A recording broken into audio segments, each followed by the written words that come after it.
ಈಗಾಗಲೇ ಸರ್ಕಾರ ಎನ್ಐಎ ಕೊಟ್ಟಿದ್ದಾರೆ. ದಕ್ಷಿಣ ಕನ್ನಡ ಜಿಲ್ಲೆ ಬಹಳ ಸೂಕ್ಷ್ಮವಾದ ಜಿಲ್ಲೆ ಅಂತ ಹೇಳಿ ಪ್ರತಿಯೊಬ್ಬರಿಗೂ ಸಹ ಗೊತ್ತಿರತಕ್ಕಂಥದ್ದು. ಕರ್ನಾಟಕ ರಾಜ್ಯದಲ್ಲಿರ್ತಕ್ಕಂಥ ಇಂಟೆಲಿಜೆನ್ಸ್ ಡಿಪಾರ್ಟ್ಮೆಂಟ್ ಸಂಪೂರ್ಣವಾಗಿ ವಿಫಲವಾಗಿದೆ.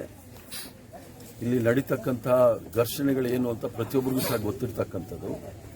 ಇದಾಗಿರೋ ಘಟನೆ ನೋಡಿದಾಗ, ನಡೀತಾ ಇರೋ ಘಟನೆಗಳು ಸಹ ನೋಡಿದಾಗ ಇಂಟೆಲಿಜೆನ್ಸ್ ಟೋಟಲ್ ಫೇಲ್ಯೂರ್ ಆಗಿದೆ.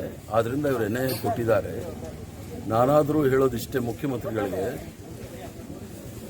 ಆದಷ್ಟು ಬೇಗ, ಯಾಕಂದರೆ 2 ದಿವಸದಲ್ಲಿ ರಾಜಸ್ಥಾನದಲ್ಲಿ ಉದಯಪುರದಲ್ಲಿ ಆಗಿರ್ತಕ್ಕಂಥ ಘಟನೆಯಲ್ಲಿ 2 ದಿವಸದಲ್ಲಿ ಅಪರಾಧಿಗಳನ್ನು ಬಂಧಿಸ್ತಾರೆ.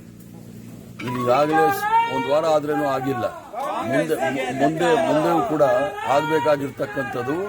ಇವನ್ನೆಲ್ಲರಿಗೂ ಸಹ ಒಂದು 15 ದಿವಸದೊಳಗಡೆ ಇವರು ಯಾರಾದರೂ ಬಂಧಿಸಲಿಲ್ಲ ಅಂತ ಹೇಳಿದ್ರೆ ನಾವು ಇದ್ರ ಬಗ್ಗೆ ತೀವ್ರವಾದ ಹೋರಾಟ ಮಾಡಬೇಕಾಗುತ್ತೆ. ಎಲ್ಲವೂ ಸಹ ಇದೊಂದು ಸೂಕ್ಷ್ಮ ಪ್ರದೇಶ ಆಗಿರ್ತಕ್ಕಂಥದ್ದು. ಸೂಕ್ಷ್ಮ ಪ್ರದೇಶದಲ್ಲಿ ಎಚ್ಚರ ವಹಿಸಬೇಕಾಗಿರೋ ಪೊಲೀಸ್ ಅವರು ಈ ಥರ ರಾಜಕೀಯ ಮಾಡ್ಕೊಂಡಿದ್ರೆ ಆಗೋದಿಲ್ಲ.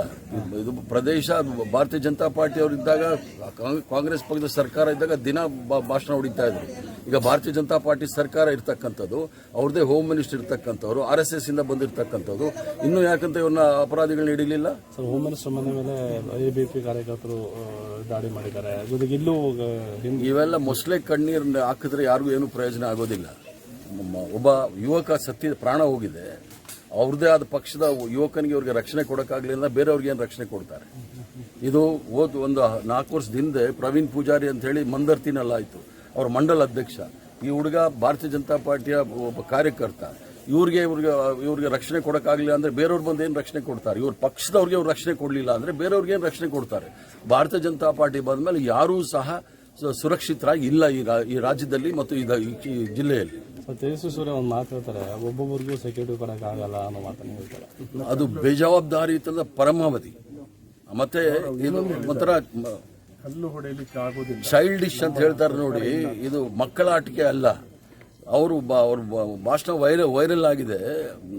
ಕಾಂಗ್ರೆಸ್ ಸರ್ಕಾರ ಇದ್ರೆ ಕಲ್ಲು ಹೊಡಿಬಹುದು ಅಂತ ಹೇಳಿ. ಅಂದ್ರೆ ಇವರೇ ಮಾಡಿಸ್ತಕ್ಕಂಥದ್ದು. ಮಾಡಲಿ, ಇವರು ಧರ್ಮವನ್ನು ಕಾಪಾಡ್ತಕ್ಕಂಥವ್ರು ಯಾರ್ಯಾರು ಅಧಿಕಾರದಲ್ಲಿದ್ದಾರೆ ನೋಡಿ, ಅವ್ರ ಮಕ್ಕಳಿಗೆಲ್ಲ ಗನ್ನು ಪಿಸ್ತೂಲ್ ಎಲ್ಲ ಕೊಟ್ಟು ಕಳಿಸ್ಲಿ ಹೋರಾಡಲಿಕ್ಕೆ.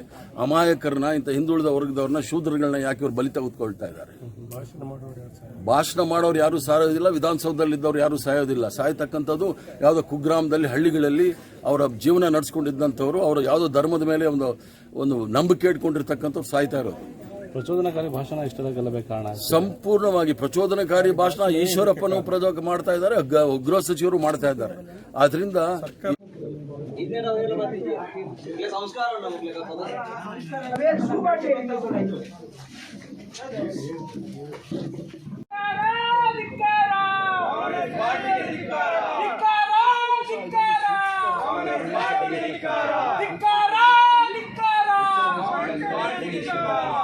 ರಾಜಕೀಯ ಮಾಡ್ಕೊಂಡಿದ್ರೆ ಆಗೋದಿಲ್ಲ.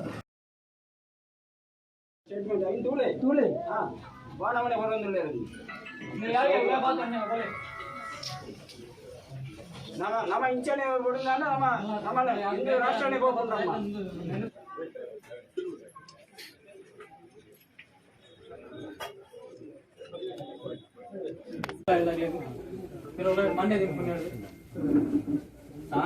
ಶಾಂತಿ ಆತೆ ಬಂದ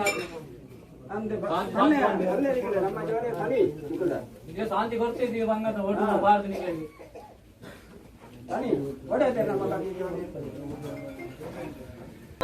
ಆರೋಪಿಗಳ ರಕ್ಷಣೆ ನಮ್ಮ